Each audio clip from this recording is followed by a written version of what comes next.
مساء الخير. معاكم دكتورة سارة زيتون، استشاري جراحات أورام الثدي التجميلية. وموضوع الحلقة النهاردة عن تكيسات الثدي. حاجة شائعة جدا جدا إن احنا نحس بكتلة في الثدي، ولما نعمل الأشعة بتاعتنا سواء السونار أو الماموجرام نلاقي إن في تكيسات أو أكياس مية. أكياس المياه حاجة منتشرة جدا، حاجة متعودين نشوفها كتير في الأشعة لأنها جزء لا يتجزأ من تكون الثدي. الثدي كغدد ممكن يبقى ليها الإفرازات بتاعتها، وأي غدة القناة بتاعتها تتسد ممكن تعمل حاجة اسمها ريتنشن سيست أو كيس مائي جمع فيه الإفرازات ديت، وبعد فترة بتتصرف لوحدها وبتختفي كأنها ما حصلتش خالص. أمال إمتى التكيسات يبقى ليها تدخل؟ لو هي كبيرة في الحجم ومحسوسة ككتلة، كتلة متحركة دايما في الثدي، مش كتلة صلبة ومش كتلة ثابتة. لو الأكياس فوق 3 سم تقريبا ممكن نقدر نسحبها بسرنجة، ولو لقينا السائل اللي طالع أصفر عادي أو لونه شفاف مش هنحتاج نعمل معاه أي حاجة. لو لقيناه اللون معكر أو مدمم بيبقى لازم يتحلل تحسبا إن يبقى فيه مشكلة. انواع التكيسات 3.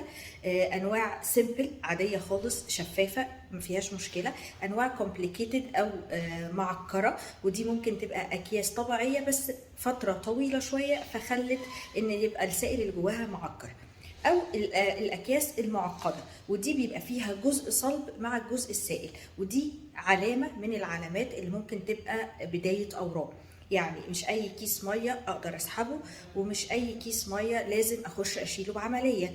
لا، لو في الكيس من النوع المعقد بيبقى لازم اعامله معامله الاورام، واخد منه عينه بابره قطعه من الجزء الصلب واشفط الجزء السائل، والاتنين يتحللوا تحسبا ان يبقى الكيس ده فيه مشكله.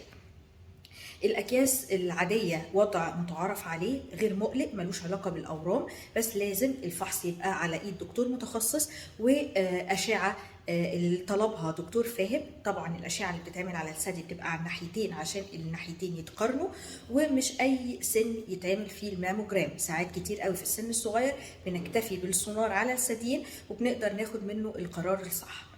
يا رب اكون افدتكم. نتقابل في فيديوهات تانية كتير. ما تنسوش نعمل سبسكرايب لليوتيوب والتيك توك والفيسبوك.